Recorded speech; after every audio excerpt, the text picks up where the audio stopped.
Competitive classes में आप लोगों का स्वागत है। आज से हम लोग डीआई शुरू करेंगे। डीआई का मतलब होता है डाटा इंटरप्रिटेशन और डाटा इंटरप्रिटेशन में आपको 4 पार्ट में आपको डीआई मिलेगा। जैसे आपको कभी मिलेगा सारणी के फॉर्म में, सारणी का मतलब होता है टेबुलेशन फॉर्म, तो सारणी के फॉर्म में मिलेगा। नहीं तो आपको एक ग्राफ होगा जिसको बार ग्राफ बोलते हैं, तो बार ग्राफ के फॉर्म में मिलेगा। बार ग्राफ के फॉर्म में मिलेगा या तो आपको लाइन ग्राफ के फॉर्म में मिलेगा, लाइन ग्राफ जिसको बोलते हैं लाइन ग्राफ के फॉर्म में मिलेगा, और नहीं तो आपको मिलेगा डीआई के ये है पाई चार्ट बोलते हैं, पाई चार्ट के फॉर्म में मिलेगा। तो ये 4 फॉर्म में आपको ये पूरा डीआई मिलेगा। या तो सारणी के फॉर्म में मिलेगा, या तो बार ग्राफ में मिलेगा, और या तो लाइन ग्राफ में मिलेगा, या तो पाई चार्ट में।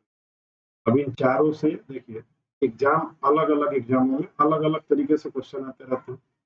अब जो एग्जाम होगा जिस तरह से, जैसे जीडी का आप लोग एग्जाम देखें तो जीडी के एग्जाम में आपको एक ही डीआई मिलेगा, एक डीआई या मैक्सिमम 2 डीआई मिल सकता है, एक या 2 डीआई मिलेगा, एक मिलेगा या तो 2 डीआई। पुलिस का एग्जाम जो देखें आप लोग, पुलिस के एग्जाम में तो पिछली बार तो 3 डीआई मिला था और तीनों काफी छोटे छोटे डीआई मिलते थे, जिनको आप आराम से लगा लेते हैं, रीजनिंग के पोर्शन में मिलता था। इसके बाद आप एसएससी देंगे, एसएससी में भी आपको एक डीआई मिल जाएगा, सीएचएसएल देंगे, सीजीएल देंगे, एमटीएस देंगे, एमटीएस में नहीं मिलेगा, सीएचएसएल में मिलेगा और आपको सीजीएल में मिलेगा। और ये सब जितने पेपर देंगे लगभग लगभग डीआई सब में मिलेगा, लेकिन सबसे ज्यादा जो डीआई मिलेगा वो पेट में मिलेगा। और पेट का जो एग्जाम होता है जो यूपी ट्रिपल एस सी कराता है, इसमें 4 डीआई आपको मिलेगा, 4। और चारों में से चारों हो सकता है कि चारों यही रहे, या हो सकता है कि 2-2 इसमें से रहे, 2-2 इसमें से रहे। जो भी रहेंगे वो पिछले के हिसाब से, पिछला पेपर के हिसाब से वो कराया जाएगा। ठीक, तो इसमें हम लोग क्या करेंगे कि डीआई का शुरुआत कर रहे हैं तो कम से कम इसमें हम लोग 100 डीआई करेंगे और पेपर तक करेंगे, पूरा पेपर तक। रोज हम 2 या 3 या 4 डीआई आपको कराएंगे, आप लोग जैसा बताएंगे उस हिसाब से डीआई होगा। अब 100 डीआई को हम लोग अगर 3-3 में बांट ले, 4-4 में बांट ले, तो 4-4 डीआई कर लेंगे। देखिए डीआई में होता क्या है कि आपको ग्राफ को समझना रहता है। जो लड़का या स्टूडेंट ग्राफ को समझ जाएगा वही डीआई का आंसर कर पाएगा। डीआई में मेन 4 चीजों का जरूरत है। क्या 4 चीजों का जरूरत है? 4 चीजों में आपको एक रेशियो निकालने आना चाहिए, तो रेशियो तो आराम से किसी को आ जाता है। ये वाला रेशियो इससे जोड़ देंगे तो रेशियो आ जाएगा। एक आपको एवरेज का जरूरत पड़ेगा, एक तो रेशियो का जरूरत पड़ेगा, और एक किसका जरूरत पड़ेगा? एवरेज का। रेशियो के साथ साथ अब एवरेज का जरूरत पड़ेगा। एवरेज के बाद आपको परसेंटेज का जरूरत पड़ेगा। परसेंटेज का बहुत इंपॉर्टेंट रोल है। 2 परसेंटेज के सवाल आपको इसमें मिलेंगे। परसेंटेज के 2 सवाल मिलेंगे, परसेंटेज के 2 मिलेंगे, या तो बोलेगा कितना ज्यादा है कितना कम है, ऐसे करके मिलेगा। तो डीआई को पढ़ने से पहले आपके दिमाग में पहले ये हो जाना चाहिए कि कैसे कैसे रहेगा। देखिए डीआई बहुत टाइप के बन सकते हैं, और उसी तरह से हम लोग इसमें सवालों में डीआई लेंगे। जैसे आप डीआई देख रहे हैं, ये ग्राफ वाला डीआई हम लोग पढ़ेंगे। आगे जो पढ़ेंगे इसी ग्राफ पे कम से कम 5 क्वेश्चन पढ़ेंगे। आगे आप चलेंगे तो इस तरह का डीआई आपको मिलेगा, और इसी तरह से करते करते और चीज हमको मिलेगा। जैसे 5 क्वेश्चन भी हम लोग पढ़ेंगे ना, पेट में 5 ऐसे क्वेश्चन मिलेंगे आपको। पहले 5 न्यूमेरिकल मिलेगा और उसके बाद 4 डीआई मिलेगा। मतलब कुल मिला के आपको कितना नंबर मिलेगा? 20 नंबर का डीआई में 20 नंबर का डीआई मिलेगा और 5 क्वेश्चन मिलेगा। मतलब 4 आपको डीआई मिलेगा तो 20 नंबर का हो गया, और 5 क्वेश्चन मिलेगा जो न्यूमेरिकल रहेगा। तो डीआई 20 नंबर का और 5 नंबर का, ये तो कुल कितने नंबर का हो गया? 25 नंबर। तो रेगुलर बेसिस पे आपको वीडियो मिलती रहेगी, इसको आप देखते रहिए। और 2 या 3 डीआई डेली करेंगे, टाइप बदल बदल के डीआई कराएंगे, ताकि आपका दिमाग वहां पे खुले कि किसी डीआई को देख के आप कैसे समझ पाते हैं। अच्छा, अब इसका बेसिक क्या है इसको थोड़ा सा समझ लीजिए, ताकि डीआई करने में आपको दिक्कत नहीं होगी। जैसे आइए देखा जाए, जैसे होगा क्या, जैसे रेशियो आराम से आप निकाल सकते हैं। जैसे बोलेगा कि कंपनी ए का एक उत्पादन हो रहा है 120 टन हो रहा है उत्पादन, और इसका उत्पादन हो रहा है 160 टन, तो इसमें रेशियो बताइए। तो आराम से रेशियो कोई भी बता लेगा। 4 से आप इसको कटा लीजिए, 4 से, तो 4 तिया हो गया 12 और 4 चौके हो गया 16, तो 3 रेशियो 4 है। तो रेशियो में कोई दिक्कत नहीं, बस आपको ये देखना है कि ए से बी का पूछ रहा है तो आप 3 रेशियो 4 बोलेंगे, बी से ए का पूछ रहा है तो 4 रेशियो 3 बोलेंगे। तो रेशियो में किसी को दिक्कत नहीं होना चाहिए। और एवरेज भी बहुत आसान होता है। अब एवरेज में बोल दिए कि भाई एक कंपनी का जो उत्पादन है 20 टन है, एक का 40 टन है, एक का 90 टन है, और एक का 30 टन है। आप औसत उत्पादन बताइए। तो ये बहुत आसान सा बात है कि चारों को आप जोड़ के और 4 से डिवाइड कर देंगे। तो चारों को जोड़ के 4 से डिवाइड कर देंगे तो एवरेज औसत आ जाएगा। तो एवरेज औसत आप निकालेंगे, तो 9 3 बार 120, 120 40 160 और 20 180 हो गया। आप 180 को 4 से डिवाइड कर देंगे तो कितना हो जाएगा, 45 हो जाएगा। तो 45 टन जो है वो एवरेज उत्पादन है। तो कभी-कभी पूछता है कि कितनी कंपनियों का उत्पादन एवरेज से कम है, कितनी का ज़्यादा है। तो आप यहीं से निकाल के देख लेंगे कि इसका 30 है तो कम है, इसका भी 40 है, 45 है, ये 45 है मतलब 40 कम है तो 2 का कम है, फिर एक और देख रहे हैं तो इसका भी कम ही है। तो 3 कंपनियों का जो है वो कम है और एक कंपनी का क्या है, ज़्यादा है। देखिए बेस आपको समझना पड़ेगा, बेस जितना बढ़िया से आप समझेंगे डीआई उतना आप अच्छे से डील कर पाएंगे। तो आइए हम लोग परसेंटेज वाला बात समझे। परसेंटेज में ही ज्यादा लफड़ा रहता है और उसी को काफी स्टूडेंट को दिक्कत करता है। जैसे मान लीजिए कि एक कंपनी का उत्पादन 60 टन है ना और एक कंपनी का उत्पादन 90 टन है, तो 2 सवाल आपसे पूछा जाएगा कि ये जो उत्पादन है कंपनी एक जो है, ये ए मान लीजिए, इसको बी मान लीजिए। कंपनी जो बी का उत्पादन है वो ए के उत्पादन से कितना प्रतिशत ज्यादा है। तो बस आप देखिए किससे बोल रहे हैं, ए से कितना ज्यादा है, ए से कितना ज्यादा है, ए से ज्यादा है 30, 30 ज्यादा है, किससे ज्यादा है, ए से। तो ए को आप नीचे रखेंगे तो 60 हो जाएगा, इनटू क्या कर देना, 100 कर देना। तो ये आप आराम से कटा लेंगे, 30 दूनी 60 हो गया, तो ये कितना हो गया, 50% ज्यादा। इसी बात को फिर घुमा के पूछा जाएगा कि जो बी का उत्पादन है ए के उत्पादन का कितना प्रतिशत है। दोनों भाषा को समझना है, इससे कितना प्रतिशत अधिक है। तो अधिक बोलेगा तो आप देख लीजिए 30 अधिक है किससे, 60 से, तो 30/60 कितना हो गया, 50%। बी का उत्पादन ए के उत्पादन का कितना प्रतिशत है, तो का कितना प्रतिशत, तो आपको क्या करना पड़ेगा, यही का पूछ रहा है, तो आपको 90 को ऊपर रखना पड़ेगा और 60 को नीचे रखना पड़ेगा, इंटू 100 करना पड़ेगा। तो ये दोनों सवालों में फर्क है, 30 दूनी 60 और 30 3 90 हो गया, 300/2 तो 150% है। क्या फर्क है दोनों के बोलने में, ये बोल रहा है कितना ज्यादा है, ये बोल रहा है कितना परसेंट है। तो कितना ज्यादा है और कितना परसेंट में फर्क है। जैसे हम एक लैंग्वेज में यहाँ पे लिख रहे हैं और आप उसको थोड़ा सा समझिएगा, क्योंकि यही बेस है। 2 डीआई हमेशा 2 क्वेश्चन यहीं से मिलेंगे। जैसे मान लीजिए हमने मान लिया कि ए का उत्पादन, अभी एक मान लेते हैं छोटा सा डाटा, ए का उत्पादन 60 टन है और बी का उत्पादन जो है वो 80 टन है। आपसे क्वेश्चन पहले मान ले दीजिए, पहला क्वेश्चन आपको दिया गया कि ऐसे ध्यान से समझिए, ए का उत्पादन ए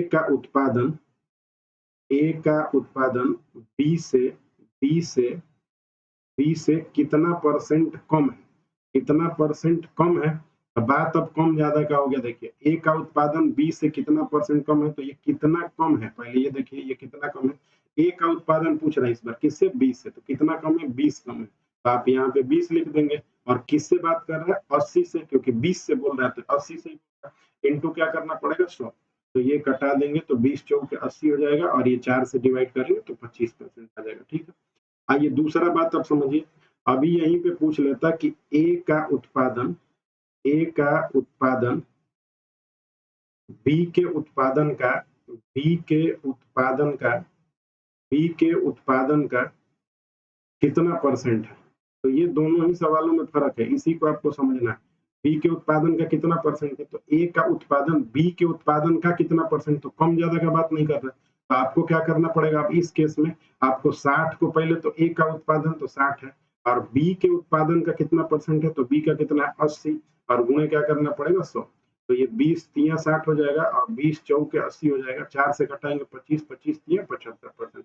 दोनों के डिफरेंस को समझिए, ये बार बार एग्जाम में मिलेगा, यही वाले दोनों मिलेंगे बार बार आपको एग्जाम में। अच्छा मान लीजिए ये सवाल पूछ लेता है, ये तो ऐसे हो गया। अब कभी कभी पूछ लेता है कि बी का उत्पादन ए के उत्पादन का कितना गुना है। बी का उत्पादन ए के उत्पादन का कितना गुना है, तो ए का उत्पादन कितना था, 60 था। ए का उत्पादन कितना था, 60 था और बी का उत्पादन कितना था, 80 था। पूछ रहा है कि बी का उत्पादन ए के उत्पादन का कितना गुना है, तो 60 का ये कितना गुना है, तो आपको नहीं पता, तो 60 इंटू क्या करेंगे, एक्स। 60 इंटू एक्स बराबर क्या लिखेंगे, 80। तो एक्स का मान निकालेंगे तो 80 बटा कितना आ जाएगा, 60 आ जाएगा। 80/60 तो ये हो गया 20 चौके 80 और 20 तिया 60, 4/3 गुना, इसको आप बोल सकते हैं 1 पॉइंट, और 4 3 एकम में 3 हो जाएगा, एक जाएगा 1.3 गुना, 1.33 गुना बोल सकते हैं। तो थोड़ा इन बातों को ही आपको ध्यान देना, जब भी बोलेगा किससे कम है या ज्यादा है तो आपको डिफरेंस पे निकालना है और जिससे बोलेगा उसको नीचे रखना है। कभी बोलेगा इसका कितना परसेंट है, तो जिसका बोलेगा वो नीचे रहेगा, जिसका का कितना लगा रहेगा वो नीचे रहेगा। इस बात को आप जितना जल्दी समझ लेंगे ठीक रहेगा, हमको पूरा डीआई समझाने में आपको, और आसानी से पूरा समझ लेंगे। ठीक है, तो आइए फिर उसी बात को थोड़ा सा एक बार और समझते हैं, फिर हम लोग डीआई पे चलेंगे। और डीआई को शुरू करेंगे। और रोज हम लोग क्या करेंगे कि 5 न्यूमेरिकल वो करेंगे, उसके बाद 2-3 ग्राफ लेंगे, जिससे आप आराम से समझ पाए, और डेली प्रैक्टिस करते जाएंगे तो डेली का धीरे-धीरे आपको ग्राफ का पूरा समझ हो जाएगा और आराम से आप लगा पाएंगे। आइए देखिए, पहले मान लीजिए कि कंपनी ए है, तो कंपनी में ए में कोई उत्पादन हो रहा है आपका 80 टन, ठीक है। कंपनी में 80 टन हो रहा है। बी में कितना हो रहा है, तीनों सवालों को फिर से समझिए, उसके बाद आपको पूरा अच्छे से समझ में आएगा। बी का कितना है, मान लीजिए 180 है, 120 है, इसका ए में उत्पादन हो रहा है 80, इसमें हो रहा है 120। हमने फिर सवाल वही पूछा, या थोड़ा सा इधर उधर करके लिखेंगे, आप समझने की कोशिश। ए का उत्पादन, ए का उत्पादन, ये उत्पादन हम मान के चल रहे हैं, अभी चलेंगे ग्राफ पे तो क्लियर होगा। ए का उत्पादन बी के उत्पादन का, बी के उत्पादन का, बी के उत्पादन का कितना गुना है, कितना गुना है, किसका बोल रहा है, थोड़ा देख के बताइए तो। ए का उत्पादन बी के उत्पादन का कितना गुना है, जो ए का उत्पादन है बी के उत्पादन का कितना गुना है, तो बी के पूछ रहा है, तो आपको 120 लिखना है, इंटू एक्स लिखना है, बराबर क्या लिखना है, 80 लिखना है। तो अब एक्स का मान निकालेंगे तो क्या हो जाएगा, 80, और बटा में क्या लिखना पड़ेगा, 120, इंटू करना पड़ेगा 100। नहीं, ये तो 100% के लिए, सॉरी ये गलत हो गया, प्रतिशत जब आएगा तब ना 100 करके, इसको हटा देते हैं। देखिए, अब आप कटा देंगे इसको, तो 40 दूनी 80 और 40 दिए, तो कितना गुना है, 2/3 गुना है। इसको आप बोल सकते हैं 0.66 गुना ना। तो ये गुना का जब भी बात करेगा, किसका गुना बोल रहा है, बी के उत्पादन का कितना गुना है, बी के, तो बी कितना 120 है ना, तो 120 का एक्स मानेंगे। अच्छा, यही बात आपसे अभी पूछ लेता, क्या पूछ लेता दूसरा, फिर से समझिए। अगर आपसे पूछ लेता कि ए का उत्पादन बी के उत्पादन से कितना प्रतिशत कम है, ए का उत्पादन बी के उत्पादन से कितना प्रतिशत कम है, तो कम का बात कर रहा है इधर, ए का उत्पादन बी के उत्पादन कितना कम है, तो कम कितना है, 40। इससे कम है 120 से, तो 120 करेंगे, इंटू क्या कर देंगे, 100। 100 से हमेशा करना पड़ेगा, 4 3 12 हो गए, तो कितना आ गया, 33 सही 1/3%। ये कम है, इतना कम है। बात को आपको ठीक से समझना है, ये ज्यादा बोलेगा तो इधर से चलना है, कम बोलेगा तो इधर से चलना है। कितना परसेंट है बोल देगा तो ऊपर नीचे लिख देंगे। फिर से यहाँ पे एक और बात समझिए, कह रहा है कि अभी मान लीजिए पूछ लिया जाए कि ए का या बी का, किसी का भी ले लीजिए, ए ही का लीजिए ताकि और समझ में आ जाए। ए का उत्पादन बी के उत्पादन का कितना परसेंट है, कम ज्यादा तो नहीं बोल रहा है, तो आपको 80 ऊपर लिखना पड़ेगा और 120 नीचे लिखना पड़ेगा, इंटू 100 करना पड़ेगा। जब का कितना बोलेगा तो बस ऊपर नीचे करिए, किसका बोल रहा है, 120, 180, 20 का कितना परसेंट है, गुना है, तो ये परसेंट है, तो 80, 40 दूनी और 40 दिया, तो कितना आ गया, 66.66। ठीक है, तो थोड़ा सा आप इस पे ध्यान रखिएगा, ये बहुत बेसिक बात है, इसको आप समझ लेंगे। मेन यही आपको मिलेगा, 2 डीआई यहाँ से मिल जाएगा, एक रेशियो पूछ लेगा, एक एवरेज पूछ लेगा, कभी गुना पूछ लेगा, तो गुना और इस पे थोड़ा सा ध्यान रखिएगा। तो आइए हम लोग पहले सवाल पे चलते हैं डीआई के, और डीआई के पहले सवाल पे चलेंगे, फिर आप इन ग्राफों को देखेंगे, इन ग्राफ से, और हर बार जब ग्राफ देखेंगे तो एक नया सोच आपके सामने आएगा और एक नई चीज आप सीखेंगे। और ग्राफ के कई तरीके, तो कुछ भी हो सकता है। देखिए, पहला सवाल हम लोगों का है, ऐसे 5 सवाल पेट में रहेंगे और 4 डीआई रहेगा, तो 20 और ये वाला, बाकी डीआई और भी जगह काम आएगा और ये नंबर भी आपको मिलेंगे ऐसे। देखिए, पहला सवाल कहाँ से, अच्छा देखिए, सवाल कहाँ कहाँ से पूछे जाएंगे, तो सवाल ये ये एवरेज से मिल जाएगा आपको, एक कहाँ से मिल जाएगा, ये संख्याओं से, न्यूमेरिकल नंबर से मिल जाएगा, एक कहाँ से मिल जाएगा, ये पॉइंट वाला, फ्रैक्शन वाला टाइप ऐसे करके, ये बाटा में करके मिल जाएगा। फिर एक आगे बढ़ेंगे तो ये प्रतिशत का मिल जाएगा। तो ये 5 सवाल आएंगे जो पूरे पेट में आपको, तो डेली आपको 5 सवाल ये कराएंगे, ये एक ऐसा सवाल दे देगा। तो आइए 5 सवालों को किया जाए। पहला सवाल पे आइए, देखिए पहला सवाल कह रहा है कि 15 संख्याओं का औसत 18 मतलब 118 है। पहली 5 संख्याओं का औसत 92 है तथा अगली 7 संख्याओं का औसत 120 है। 13वीं संख्या 14वीं संख्या से 14 अधिक है, लेकिन 15वीं संख्या से 13 कम है। तो 13वीं और 15वीं संख्या का औसत ज्ञात कीजिए। अब थोड़ा सा आपको यहाँ टेक्निकल सवाल है, ठीक से समझना पड़ेगा। आपको 115 संख्याओं का औसत दिया है, तो योग कभी भी आप निकालेंगे, आप चाहे यहाँ पे निकाल लीजिए, यहीं पे निकालिए, आपको योग कभी भी निकालना होगा। ऐसे थोड़ा सा बेसिक समझिए। औसत बराबर क्या होता है, औसत बराबर होता है, औसत बराबर योग बटा संख्या। जितने संख्याओं का है उसको योग निकाल लीजिए और जितनी संख्याएं हैं उसी से आप भाग दीजिए। अब हम क्या करेंगे कि योग जब निकालेंगे तो योग जो आएगा, सम जो आएगा, वो औसत गुणे संख्या हो जाएगा ना, औसत गुणे संख्या, ये इधर जाएगा, तो योग बराबर क्या हो जाएगा, औसत गुणे संख्या। योग बराबर औसत गुणे संख्या, तो इसी पे आप फोकस करेंगे तो ठीक रहेगा। योग बराबर औसत गुणे संख्या, तो आइए इसको थोड़ा सा सॉल्व किया जाए। योग बराबर औसत गुणे संख्या पे आप फोकस करिए। चलिए देखिए,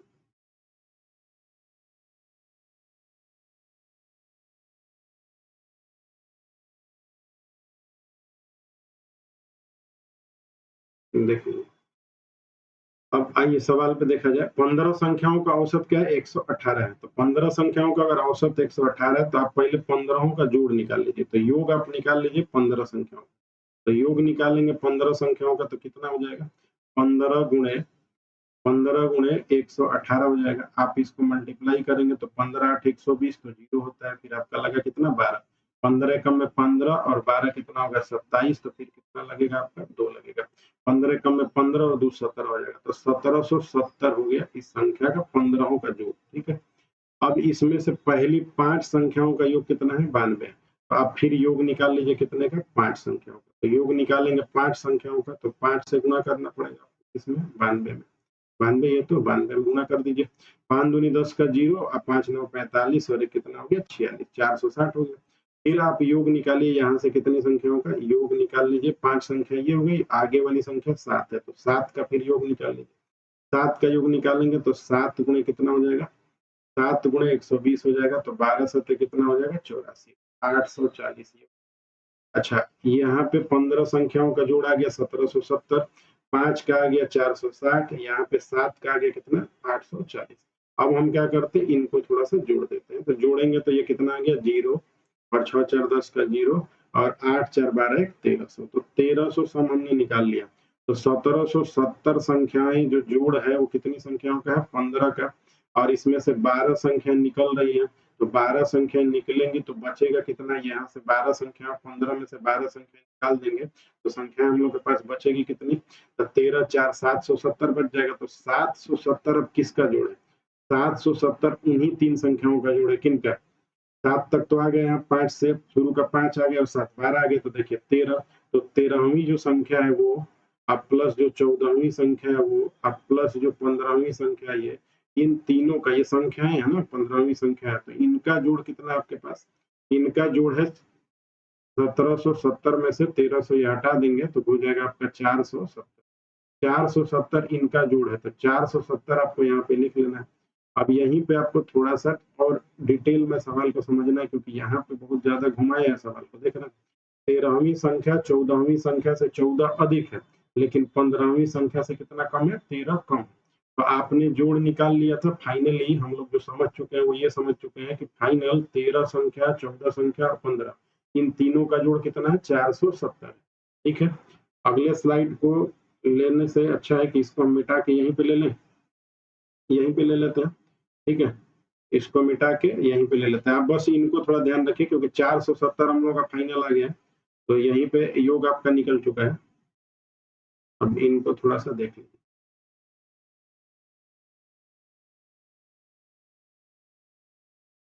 चलिए, ये आपका 13वीं संख्या। तो अब आपको मानना पड़ेगा 13वीं संख्या 14वीं संख्या से कितना अधिक है? 14 अधिक है। तो 13वीं संख्या जो है ये 13वीं जो संख्या है ये 14वीं संख्या से अधिक है। कितना अधिक है? 14 अधिक है।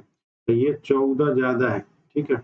और 15वीं संख्या से 13वीं का ही बात कर रहा है। 15वीं संख्या से 13 कम है। 13वीं का ही बात कर रहा है। ये कितना कम है? 13 कम है। ये वाली 13 कम है और इससे 14 ज्यादा है। तो ये थोड़ा सा समझिए, इसको समझेंगे तो ठीक रहेगा। ये 13वीं संख्या जो है 14वीं से 14 अधिक है लेकिन इससे 13 कम है। ये कहीं पे दोनों पे जब कर देता है तो यहीं पे कंफ्यूजन होता है ज्यादा लोग को। अब देखिए इस कंफ्यूजन को दूर करने के लिए हम एक बार और कोशिश करते हैं समझाने का। हमको जोड़ कुल मिला के सबका कितना मिला है? 470। तो 470 आप थोड़ा ध्यान रखिएगा, हम यहाँ बताने की कोशिश करते हैं। देखिए 14वीं संख्या हम मान लेंगे कि 14वीं संख्या हमारे पास कितनी है? x है। 14वीं संख्या अगर x होगी तो जो 13वीं संख्या होगी वो कितनी होगी? तो 13वीं संख्या होगी इससे 14 ज्यादा है। तो 14 ज्यादा होगी तो ये हो जाएगी x प्लस 14। ठीक है। अब इससे जो 15वीं संख्या से बोल रहा है कि 15वीं संख्या से कितना ज्यादा है? 15वीं संख्या से 13 कम है। अच्छा, यहीं पे थोड़ा सोचना है। देखिए अगर ये 13 कम है इसका ये मतलब है कि 13 इसमें जोड़ेंगे तो ये हो जाएगा x प्लस 27। अब ध्यान से समझिएगा इसको। 13 कम है तो 13 14 कितना होता है? 27। तो इससे ये 13 कम है ना। देखिए 13 कम है। अब इन्हीं सब का सम ले लेंगे तो यही सब सम कितने के बराबर हो जाएगा 470। 470 के बराबर हो गया। अब इसको जोड़िए, एक्स एक्स एक्स तो कितना हो गया 3x हो गया, 3x हो गया। और ये जोड़ेंगे आपको तो 14 और ये जोड़ देंगे 7 4 11 का एक इधर लेके चले जाते हैं। आप एक बार में देख लीजिएगा थोड़ा सा। 470 माइनस इसको हम लेके इस साइड जा रहे हैं तो 7 और 4 11 तो 1 हो गया। फिर एक लगा हुआ है तो 2 और एक 3 और एक 4 तो कितना हो गया 4 4 हो गया 41। अब आप इनको घटा लीजिए इसमें से। ये हो गया आपका 10 में से 1 गया 9 हो चुका है। और ये हो गया आपका एक दे दिया 6 में से 4 गया 2 हो गया है। और ये हो गया 400 तो 4 2 6 और 9 15 तो x का वैल्यू आप निकाल लीजिए। x का वैल्यू निकालेंगे तो 3 एकम में 3 और एक और बढ़ाएंगे तो 3 चौके 12 और 3 3 9 तो एक वैल्यू आपकी x की 143 आ चुकी है। सवाल हमारे पास है कि 13वीं और 15वीं का औसत बताना है आपको। 13वीं और 15वीं का औसत बताना है तो औसत बताएंगे तो कैसे करेंगे। 13वीं 15वीं का तो 13वीं संख्या क्या माने थे आप 14वीं तो ये आ गया, लेकिन 13वीं तो आपके पास आई नहीं अभी। तो 13वीं आएगा इससे 14 ज्यादा तो 143 से 14 ज्यादा तो 4 और 3 कितना हो गया 7। हम यहाँ पे औसत निकाल रहे हैं। 13वीं संख्या हो जाएगा 143 और प्लस 143 और प्लस 14 जोड़ेंगे तो देखिए 4 और 3 हो गया 7, 4 और 3 हो गया 7 ये वाला, और 4 और 1 हो गया 5 तो 100 हो गया 57। 13वीं संख्या जो हो गई वो 157 हो गई और जो 14वीं संख्या है 13वीं संख्या 157 हो गई। 4 3 7 और 4 1 5 1 हो गया। अब 14वीं संख्या कितनी होगी 27 जोड़ना पड़ेगा तो 7 3 10 का 0 फिर आपका 1 मिला है। 7 3 10 का 0 फिर 1 मिला है और 4 2 6 1 7 170 हो गया। इसको डिवाइड करना पड़ेगा आपको 2 से तभी तो एवरेज निकलेगा। तो 2 से डिवाइड करिए तो इसको जोड़ लीजिए। पहले जोड़ेंगे तो 0 ये 7 आ जाएगा, जोड़ेंगे तो ये 7 आ जाएगा। ये हो गया आपका 7 और ये 7 5 12 का 2 फिर आपके पास 1 लगा हुआ है। 7 और 7 5 12 का 2 1 लगा 1 1 2 1 3 327 आ गया। अब आप इसको डिवाइड कर दीजिए तो 2 एकम में 2 और 2 छके 12, 2 एकम में 2 2 छके 12 और 2 3 6 और 2 5 10 163.5 इसका आंसर है। 163.5 ये सही आंसर है। इसको थोड़ा सा समझाने में डिटेलिंग थोड़ा सा करना पड़ा क्योंकि देखिए ये वाला नहीं समझेंगे यहीं पे कई लोगों का भी कंफ्यूजन होगा। ये वाला बात समझना है। भाई 14वीं संख्या x है, इससे ये 14 ज्यादा है लेकिन इससे 13 कम है। इससे अगर 13 कम है इसका ये मतलब होता है ना कि 13 कम है तो ये 14 ज्यादा है, 13 कम है तो 13 ये ज्यादा है तो 13 हमने इसमें जोड़ दिया। ठीक है, थोड़ा सा 2 बार देख लीजिएगा क्लियर हो जाएगा। आइए अब अगले सवाल में फटाफट करते हैं हम लोग इसको। 1 क्यूब 2 क्यूब 3 क्यूब ऐसे करते हैं। 10 क्यूब का वैल्यू दिया हुआ आपको दिया है कि 30 10 30 25 है तो इनका आपको बताना है कि मान क्या होगा। आप देख रहे होंगे कि ये जो 4 लिखा है 4 प्लस फिर लिखा हुआ है 32 फिर लिखा हुआ है आपका 108 फिर ऐसे करके लिखा हुआ है डैश डैश करते करते डैश डैश 4 0 0 4000 लिखा है। आपको ना इसी तरह का ये सीरीज बना लेना, थोड़ा सा दिमाग लगाएंगे तो बन जाएगा। 4 कॉमन ले लीजिए तो 1 आ गया फिर कितना आ गया 8 आ गया 4 एकम में 4 4 8 32 4 से भाग देंगे 4 दूनी 8 फिर 4 दूनी 8 फिर 2 गया इधर ना तो 4 सत्ते कितना आ जाएगा 28। फिर ऐसे आगे बढ़ते जाएंगे 4 कॉमन लेंगे तो यहाँ पे 1000 आ गया। अब इसको आप देख रहे होंगे एक तरीके से तो ये 1 का क्यूब ही तो है। 1 का क्यूब है फिर ये कौ का क्यूब है 2 का क्यूब है फिर ये 3 का क्यूब है फिर ये ऐसे बढ़ते बढ़ते 4 का मिलेगा फिर ये कौ का मिलेगा 10 का क्यूब। अब आपको पता है कि इसी जोड़ में 4 से मल्टीप्लाई कर देना है तो आंसर आ जाएगा। इस जोड़ में 4 से मल्टीप्लाई कर दीजिए। देखिए 4 इंटू 4 है पहले से यहाँ पे बाहर रहा और इसका वैल्यू आपको सवाल में दिया हुआ है। सवाल में इसका वैल्यू कितना दिया 3025 तो 3025 से बस इसमें गुणा कर देना। तो जब गुणा कर देंगे तो जोड़ आ जाएगा। जोड़िए 4 3 12 हो गया 25 चौके 112 1 डबल 0 हो गया 4 5 20 का 0 4 दूनी 8 2 10 का 0 1 लगाया फिर आपका 4 0 0 गलती कर दी क्या कहीं पे। इसको गुणा करना भी देखेंगे, जल्दीबाजी में गलती हो जाती है। 3 चौके 1200 हो गया 2500 चौका 25 चौके 100 हो गया 1200 और 100 कितना हो गया 12100। 12100 गुणा करके चलिए अगले सवाल को देखिए। अब अगला सवाल है कि यदि 144 बटा 0.144 बराबर 144 है, सब 144 44 की तरह दिख रहा है, करना कुछ नहीं आपको एक साइड वैल्यू को ले जाना उसके बाद लगा देना। ठीक है, चलिए आइए अब इसको हम लोग एक साइड ले जा रहे हैं। तो यहाँ पे जो लिखा है 144 बटा में इतना आप ऐसे कर लीजिए 144 लिख देना पहले पूरा संख्या 0.144 और बराबर आपका है 14.4 और बटा में है x। तो आप x को यहीं पे लेके चले जाइए, इधर लेके चले जाइए इसको। तो x का वैल्यू निकाल लीजिए। यहीं से 14.4 इंटू 0.144 और बटा में कितना आ गया है फिर से 144 यही आ गया। एक्स की तो वैल्यू पूछ रहा ना, एक्स का मान बताइए क्या होगा। अब एक्स का मान बताना आपको, तो देखिए ये पॉइंट को पूरा हटा दीजिए, पॉइंट को पूरा हटाएंगे तो एक स्थान पे ये है और 3 स्थान पे ये, तो 4 स्थान है पूरा टोटल। ऊपर जो 4 प्लेस है तो चारों प्लेस को आप हटा देंगे तो 144 गुणे 144, ये 2 बार 144 हो गया और बटा में फिर 144 आ गया। लेकिन यहाँ से आप 1 जीरो हटाए थे और यहाँ से 3 जीरो हटाए, तो कितना हटाए 4 जीरो। तो यहाँ पे नीचे आपको लिखना पड़ेगा 1 2 3 4, तभी ना ऊपर वाला पॉइंट हटेगा। अब 144 से 144 को आराम से कटा दीजिए। अब यहाँ पॉइंट लगा देना है, तो मतलब 3 अंक ये है और ये लगेगा कब पे 4 अंक पे। तो आंसर होगा आपका 0.0 ना, 4 पे लगेगा 0.0144। तो ये आपका आंसर होगा 0.0144। 4 स्थान पे लगेगा, ये ध्यान रखना, 4 स्थान है तो 4 स्थान है तो 4 स्थान पे लग जाएगा। ठीक है, आइए नेक्स्ट वाले पे चलते हैं। देखिए, अगर एक टेलीविजन की कीमत 25% बढ़ जाती है तो नए मूल्य को कितना प्रतिशत कम करना पड़ेगा ताकि उसकी कीमत मूल्य पर फिर से कीमत मूल कीमत पर आ जाए, जो ओरिजिनल प्राइस था उसी पे आ जाए। तो मान लीजिए टेलीविजन का कीमत पहले कितना था 100 था, 100 से बढ़ के कितना हो गया 125 हो गया। ठीक है भाई, अब ये कह रहा है कि टेलीविजन की कीमत तो 125 बढ़ जाती है तो नए मूल्य को कितना प्रतिशत कम करना पड़ेगा, यही तो नया मूल्य है हम लोगों का। तो नए मूल्य को इसको कितना कम करना पड़ेगा, तो देखिए 25 कम करना पड़ेगा। लेकिन यहाँ पे बेस चेंज हो गया, किससे कम करना पड़ेगा 125 से। 125 कर देंगे, गुणे कितना करना पड़ेगा 100। तो अब आप इसको कटा लीजिएगा, 25 5 125, अब 5 से करेंगे तो कितना आ जाएगा 20%। तो इसका आंसर आपका 20% 20%। ये चलिए आ जाइए आगे वाले पे। देखिए, करे एक पिता ने अपने पुत्र के जन्म दिवस पर कुछ लड़के व लड़कियों को बुलाया है और लड़कों की संख्या लड़कियों से 2 कम थी। लड़कों की जो संख्या है, जो बॉयज है इसमें, लड़कों की संख्या गर्ल्स जो है उनसे 2 कम है। तो लड़कियों की संख्या मान लीजिए आप x है, लड़कियों से 2 कम है ना, लड़कों की संख्या लड़कियों से 2 कम है, तो लड़कियों से 2 कम है तो x माइनस 2 कर दीजिए इसको। ठीक है, तो लड़के पहुंचे हैं इतना और लड़कियां पहुंची हैं इतना। ठीक, x और x माइनस 2। कह रहे कि लड़कों को 10 रुपए, सभी लड़कों को 10 रुपए दिया, तो सब लड़कों को 10-10 रुपया देगा, तो 10 से गुना कर दीजिए, 10-10 रुपए मिल जाएगा सबको। और सभी लड़कियों को 20-20 रुपया दे रहा था, 20-20 रुपया इन लोगों को दे दीजिए। और उसके बाद जोड़ने पे देखा है, जब दे दिया टोटल, तो टोटल दे है कितना, कुल 280 रुपया खर्च हुआ, तो 280 के बराबर कर दीजिए। अब इनको लगा लेना आपको, तो ये हो गया 10 एक्स हो जाएगा और माइनस का 20 हो जाएगा और प्लस 20 एक्स हो जाएगा और बराबर कितना हो जाएगा 280।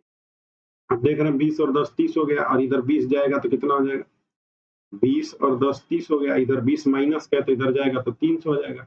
तो 30 एक्स बराबर हो जाएगा 300। 30 एक्स बराबर 300, तो एक्स का वैल्यू 0 से 0 कट जाएगा तो कितना आ जाएगा 10 आ जाएगा। तो लड़कियों की संख्या उसमें कितनी है 10 है, लेकिन आपसे सवाल पूछ रहा है कि तो लड़कों की संख्या बताइए। तो 10 से 2 कम हो जाएगा, ये तो गर्ल हो जाएंगे ना, लड़कियों का माने थे तो लड़कियां होंगी। लड़कों का पूछा जाएगा तो इससे 2 कम थे तो कितने थे 8, तो 8 आपका सही आंसर है, तो ये 8 आपका आंसर है। चलिए अब आगे वाले ग्राफ के जितने सवाल हैं, इस ग्राफ को थोड़ा सा बारीकी से समझिए। जब तक आप ग्राफ समझेंगे नहीं तो सही आंसर नहीं आ पाएगा, गलत आंसर दे देंगे। ग्राफ को समझना जरूरी है, पेपर में हड़बड़ी नहीं करना, पहले ग्राफ को ठीक से समझेंगे तभी आंसर करेंगे। ग्राफ ना समझ में तो आंसर नहीं करेंगे, गलत आंसर हो जाएगा। पहले समझिए, देखिए क्या है, कह रहे कि निम्न आयत चित्र जो है, इसको आयत चित्र बोलते हैं। ठीक है, आयत चित्र है जिसमें छात्रों के एक वर्ग के प्राप्तांकों को बारंबारता बंटन को प्रदर्शित किया गया।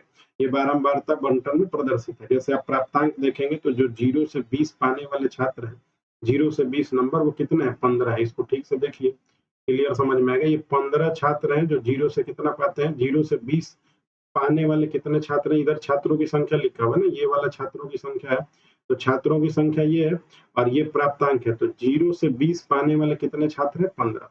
इसी तरह से आप आगे बढ़ेंगे यहाँ से, तो 0 से 40 नहीं है, ये 20 से 40। देखिए ग्राफ को ध्यान से समझिए, ये ग्राफ यहाँ से गया है, तो 20 से 40 पाने वाले कितने हैं 20 से 40, तो 20 से 40 पाने वाले कितने हैं 35। इनको देखिएगा ठीक से थोड़ा। फिर आगे यहाँ पे कह रहा है कि ये कितने लोग हैं, ये 40 से 60 पाने वाले कितने हैं, ये 40 से 60 है। 40 से 60 पाने वाले कितने हैं 50 है। ग्राफ को बारीकी से समझना है, बार बार आपको बता रहे हैं, यही चीज समझना पड़ेगा। 60 से 80 पाने वाले कितने लोग हैं, तो 60 से 80 ये वाला है, तो 60 से 80 पाने वाले कितने हैं, 60 से 80 वाले 30। अब ये आपको समझना 80 से 100 पाने वाले कितने हैं, तो 80 से 100 पाने वाले आपके पास कितने हैं, 20 है। ठीक है, अब आप ग्राफ समझ चुके होंगे, फिर से देख लीजिए, क्योंकि 5 सवाल इसी पे बेस है, समझ जाएंगे तो 4 मिनट 3 मिनट में आप सब कर पाएंगे, नहीं समझ पाएंगे तो दिक्कत होगी। फिर से समझा रहे, प्राप्तांक है ये नीचे, तो 0 से 20 पाने वाले कितने हैं, 15। 0 से 20 पाने वाले 15 है, 20 से 40 पाने वाले कितने हम लोगों के पास, 35 है, और 40 से 60 पाने वाले कितने हैं, 50 है, और फिर 60 से 80 पाने वाले कितने हैं, 30 है, और ये 80 से 100 पाने वाले कितने हम लोगों के पास, 20 है। ठीक है, आइए अब सवाल देखा जाए, क्या सवाल है।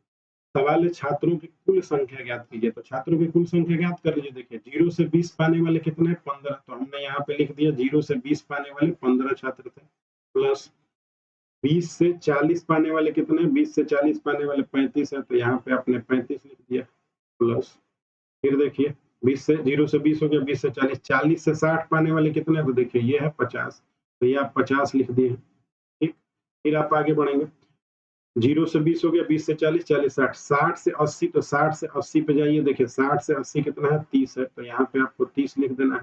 ठीक है, प्लस फिर 80 से 100 जाएंगे, तो 80 से 100 कितना है, 20 है, तो यहाँ पे 20 लिख देना है। तो अब टोटल छात्रों को आप जोड़ लीजिए, टोटल जोड़ेंगे तो देखिए 35 और 5 40, 10 50, और 50 100, और 100 30 130, और 20 150, तो टोटल हमारे छात्र कितने इस ग्राफ में, 150। आपका आंसर सही हो गया, डी नंबर।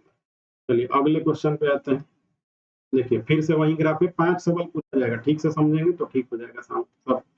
निम्न आयत चित्र जिसमें, वो तो फिर वही वाला हो गया, फिर से आप 0 से 20 15 हो गया, 20 से 40, इसको समझ चुके होंगे, तो सवाल है ये देखा, ठीक 100 छात्रों ने निम्न में से कितने से ज्यादा अंक प्राप्त किए। ठीक 100 छात्रों ने निम्न में से कितने से ज्यादा अंक प्राप्त किए, कितने से ज्यादा अंक प्राप्त किए, तो आपको थोड़ा देखना पड़ेगा। ठीक 100 छात्र हैं, अच्छा इनमें से ज्यादा प्राप्त करना है, इसका मतलब इनसे ज्यादा का बात हो रहा है, तो इधर के छात्रों को गिनेंगे आप ना, इससे ज्यादा अंक प्राप्त करेगा तो इधर के छात्रों को गिनेंगे, इधर तो कम वाले हैं तभी तो इधर ज्यादा आएगा। तो देखिए 100 ठीक 100 बोल रहा है, तो ठीक 100 में बताइए 80 से 100 पाने वाले कितने छात्र हैं, हमारे पास 20 छात्र हैं। 80 से 100 पाने वाले कितने छात्र हैं, ये 80 है और ये 100 है, 80 से 100 छात्र पाने वाले कितने हैं, 20। और ठीक 100 आपको देखना है। अच्छा 60 से 80, तो ये कितने हैं, 60 से 80 30 है, 60 से 80 पाने वाले 30 है, फिर ये 50 छात्र हुए, और ठीक यहाँ से 40 से 60 पे आएंगे, तो यहाँ कितने छात्र हो गए, 50 छात्र, तो ये 50 छात्र हो गए, तो ठीक 100 छात्र हो गए। तो 30 20 50 पास 50 और 50 100, तो ठीक 100 छात्रों ने निम्न में से कितने से ज्यादा अंक प्राप्त किए, कितने से ज्यादा अंक प्राप्त किए, तो देखिए हमने 50 जो लिया था वो तो यहाँ पे लिया था, ये वाला ग्राफ हम लोग का 50 का था। ठीक है, तो कितने से ज्यादा पर आए हैं, तो 40 से आगे पाने वाले हैं ना, ये 40 से आगे पाने वाले हैं, तो कितने से, 0 से 20 और 20 से 40, इससे पीछे, तो 40 से ज्यादा पाने वाले हैं। पूरा ठीक 100 छात्रों ने निम्न में से कितने से ज्यादा अंक प्राप्त किए, तो 40 से ज्यादा प्राप्त किए। देखिए फिर से समझ लीजिए, 40 से 60 के बीच में पाने वाले कितने हम लोग के, 50 है, 40 से 60 वाले हम लोग के 50 है, और 60 से 80 वाले कितने हैं, 30 है, 60 से 80 वाले 30 है, और 80 से 100 वाले कितने हैं, 20 है, तो इनको जोड़ेंगे तो कितना आ जाएगा, 100 आ जाएगा। तो 40 अंक से ज्यादा पाने वाले ठीक 100 छात्र। ठीक है, एक बार और देखिएगा, देखिए बात को समझना पड़ेगा पूरे डीआई में, डीआई तभी हो पाएगा। तीसरा सवाल देखिए, सबसे ज्यादा छात्रों ने किन अंकों के बीच अंक प्राप्त किए, सबसे ज्यादा छात्र किन अंकों के बीच, तो आपको दिख रहा है कि सबसे ज्यादा ग्राफ किसका है, 50 का है, तो 50 जो है अंक प्राप्त करने वाले छात्रों की संख्या 50 है, तो सबसे ज्यादा जो अंक प्राप्त करने वाले हैं वो कौन लोग हैं, तो वो लोग हैं 40 से 60 वाले, तो 40 से 60 आंसर कर दीजिए, बात खत्म हो गया। आइए अगले ग्राफ पे चलते हैं। देखिए 60 से 80 की परास के अंक पाने वाले छात्रों का अनुपात कितना होगा, 60 से 80 का परास, तो 60 से 80 का परास ये है, तो 60 से 80 में कितना पाते हैं, तो देखिए 60 से 80 का परास जो है ये वाला, 60 से 80 का जो परास है, खराब खींचा रहा है, 60 से 80 का जो परास है, तो ये आपका 60 है, ये वाला 60, और ये वाला आपका है 80, तो 60 से 80 के परास में कितने छात्र पाते हैं, 30, 60 से 80 के परास में कितने पाते हैं, 30 पाते हैं, तो 30 को आपको ऊपर लिख देना है। और टोटल कितने हैं, टोटल, तो टोटल आप सबसे पहले जोड़े थे, सबसे पहले कितना जोड़ के लाए थे, तो ध्यान से याद होगा अगर, तो टोटल आप जोड़े थे कितना आया था, और इसके ऊपर आया था, टोटल छात्रों को निकाले थे हम लोग, देखिए ये नहीं था, ये था, टोटल कितने छात्र थे, देखिए 150 था, तो अब हमको पता चल गया कि भाई ये वाला 40 से 60, तो आंसर कर लिए हम लोग। आगे कहाँ गया ग्राफ ये है। तो पूछ रहा था कि 60 से 80 की परास में अंक पाने वाले छात्रों का अनुपात बताइए। तो 60 से 80 पाने वाले कितने हैं, 30 है, और टोटल कितना है, 150 है। तो परास का अनुपात कितना होगा, 30 से कम में 30, 30 बचे, तो 1:5 होगा। इसको बटा के फॉर्म में दिया हुआ, तो आपका आंसर होगा 1/5। चलिए अगले नेक्स्ट वाले पे आ जाइए। नेक्स्ट देखिए, नेक्स्ट कह रहा है कि 60 से अधिक अंक पाने वाले छात्रों का प्रतिशत कितना है। 60 से अधिक अंक प्राप्त पाने वाले, तो देखिए 60 से 80 पाने वाले कितने हैं, 30 है ना। 60 से 80 को अब तो समझ ही गए होंगे। 60 से 80 पाने वाले छात्रों का कितना है, 30 है, तो आप यहाँ पे 30 लिख लीजिए प्लस।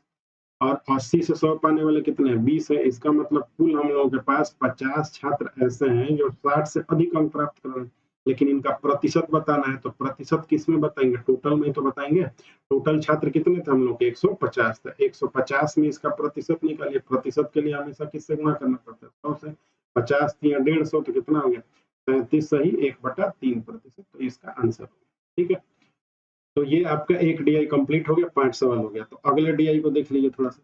देखिए अगले डीआई में अब ये है, देखिए जब तक आप ग्राफ समझेंगे नहीं तब तक आंसर आप ठीक कर नहीं पाएंगे। तो ग्राफ समझिए फिर से।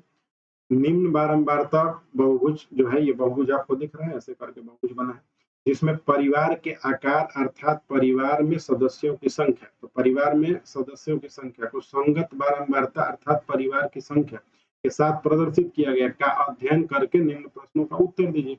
अब आप देखिए यहाँ परिवार का आकार है, तो परिवार का आकार ये 2 है। अब 2 आकार में जिस परिवार का आकार 2 है उसकी बारंबारता कितनी है, 5 है। मतलब उसमें 5-5 सदस्य है, तो सदस्यों की संख्या कितनी है, 5। फिर यहाँ देखिए 3 है, तो 3 की बारंबारता कितनी है, 15। फिर यहाँ पे 4 है, 4 की बारंबारता कितनी है, 20। फिर यहाँ पे 5 है, 5 की बारंबारता कितनी है, 13। फिर यहाँ पे 6 है, 6 की बारंबारता कितनी है, 10। फिर यहाँ 7 है, 7 की बारंबारता कितनी है, 2। फिर 8 है, 8 का तो कुछ ही नहीं। तो ये नीचे आपको जो दिया है वो परिवार का आकार है, कि वो परिवार कितना है आकार में। आकार में परिवार का मतलब वो परिवार का आकार क्या है, तो परिवार में 2 ही लोग हैं, लेकिन ऐसा कौ बार है, 5-5 करके, ये बारंबारता है। इसको आपको समझना पड़ेगा। कह रहे कि सबसे ज्यादा परिवार किस आकार वाला है, किस आकार वाले, सबसे ज्यादा परिवार किस आकार वाले। तो सबसे ज्यादा परिवार किस आकार वाले, तो देखिए 4 आकार वाले सबसे ज्यादा, इनकी बारंबारता कितनी है, 20 है। तो आंसर आपका क्या हो जाएगा, 4। तो हो गया आंसर। जब तक ग्राफ को समझेंगे नहीं ठीक से, ग्राफ समझना बहुत जरूरी है। चलिए अगले वाले में देखिए तो समझ में आ जाएगा। देखिए 10 परिवारों का आकार एक समान है, 10 परिवारों का आकार एक समान है, तदनुसार वह आकार ज्ञात कीजिए। कह रहे कि 10 परिवारों का आकार एक समान है। अब देखिए 10 परिवार, तो यहाँ 10-10 है ना, 10-10-10-10 सब में संख्या है। इसका परिवार का आकार एक समान है, मतलब सबका 6-6-6-6 ही है। और ऐसे कितने परिवार हैं, 10। तो आंसर आपका देख के ही हो गया, कितना हो गया, 6 का। तो आंसर हो गया 6। ठीक है, आ जाइए नेक्स्ट वाले क्वेश्चन पे। हो गया, ये हो गया था ना ऊपर वाला। ठीक है, ये देखिए सर, आकार 5 वाले परिवारों का प्रतिशत कितना होगा। आकार 5 वाले परिवार का प्रतिशत कितना होता है। आकार 5 के परिवार में देखिए तो कितने लोग हैं, ये 13। तो आप इसको 13 को ऊपर लिख दीजिए। 13 को अब प्रतिशत अब सब में निकालना पड़ेगा। तो इसमें देखिए तो कितने लोग हैं, 5 लोग। हम इधर लिख के जोड़ रहे हैं ना, यहीं पे लिख दे रहे हैं नीचे। यहाँ पे 5 लोग हैं। ठीक है, पहले वाले में देखे थे 5 लोग। दूसरे वाले में देखेंगे तो 15 लोग। दूसरे वाले में कितने हैं, 15 लोग। तीसरे वाले में देखेंगे तो 20 लोग। तीसरे वाले में 20 लोग, ये वाला में। और इसमें देखेंगे तो कौन लोग हैं, 13 लोग। 13 लोग हैं इसमें, इसमें 13 ही लोग हैं। ठीक है, 13 लोग। और आगे वाले में देखेंगे इसमें, तो इसमें कौन लोग हैं, 10 लोग। इसमें 10 लोग हैं। इसमें कौन लोग हैं, 2 लोग हैं। तो आप पूरा को जोड़ेंगे, पूरे परिवार का आकार जोड़ेंगे, ये सब जोड़ जोड़ के। तो इनको जोड़िए, 15-5 20 और 20 40, और 40 और 15, 40 और 15 कितना हो गया, 40 और 15 55, अब 55 और 10 65। आप टोटल को जोड़ेंगे तो 65 आएगा। ठीक है, 65 जोड़ेंगे तो ये 13, अब बटा में कितना हो गया, 65, और इनको कितना करना पड़ेगा, 100। तो 13 5 कितना हो गया, 65। 13 5 65, भाग दे देंगे तो कितना हो गया, 20। तो 20% इसका आंसर होगा, प्रतिशत। ठीक है, आइए 9 नंबर देखा जाए, आगे वाला। चलिए, आकार संख्या 3 तथा आकार संख्या 6 वाले परिवारों की संख्या में अंतर बताइए कितना है। तो ठीक है, ग्राफ एक बार समझ गए तो सब सवाल आसान है। आकार संख्या 3, आकार संख्या 3 में कितने हैं, 15। यहाँ पे 15 हो गया। आकार संख्या को है 6, तो आकार संख्या 6 कितना है, 10। तो इन दोनों में अंतर कितना है, तो अंतर निकाल दीजिए। अंतर कितना आ गया, 5 आ गया। तो आंसर हो गया, ये आंसर। चलिए आगे देखिए, उन परिवारों की संख्या कितनी है जिसका आकार 4 या उससे कम है। 4 या उससे कम है तो 4 है या उससे कम है तो 4 या उससे कम तो 4 है, मतलब 4 या उससे कम तो 4 को भी लेना पड़ेगा। उससे कम बोल रहा है तो 4 को लीजिए, फिर 3 को लीजिए, फिर 2 को लीजिए, फिर 1 को लीजिए, क्योंकि एक परिवार वाला कोई है ही नहीं। तो 4 में कितने सदस्य होते हैं? 4 में परिवारों में कितने सदस्य? हमारे पास 20 सदस्य हैं। इसमें कितने सदस्य हैं 3 वाले में? तो 3 वाले में कितने सदस्य हैं? 15 सदस्य। और फिर हम लोगों के पास 2 वाले में कितने सदस्य हैं? तो 2 वाले में सदस्य हैं 5। तो टोटल आप जोड़ लीजिए, तो 20 और 15 कितना हो गया? 35 और 5 40, तो 40 आपका आंसर है। ठीक है? तो ये डीआई का जो था लास्ट क्वेश्चन था। देखिए 2 डीआई हम लोग डेली करेंगे या 3 डीआई, आप कमेंट करके बताइएगा कि कितना डीआई करेंगे तो आपको ठीक पड़ेगा। और आपको क्या करना है कि पूरा में पूरा पेट में 30 पूरा लाना है। इसके लिए हम कोशिश करेंगे कि आपको जितने तरह के डीआई अभी एग्जाम में आए हुए हैं वो सारे डीआई करा देंगे ताकि कुछ छूटेगा नहीं। 5 न्यूमेरिकल आपको कर लेना है डेली, और 2 या 3 ग्राफ कर लेना है या 4 ग्राफ कर लेना। आप जितना ज्यादा इसको देखेंगे और सीखेंगे, बताएंगे, हम आपको कमेंट करके बताइएगा कि क्या 4 डीआई ठीक रहेगा, 3 डीआई ठीक रहेगा, 2। अभी आप शुरू में 2-2 ही डीआई करिए ताकि ठीक से समझ पाए। ठीक है? तो आज के लिए इतना रहने दिया जाए। धन्यवाद।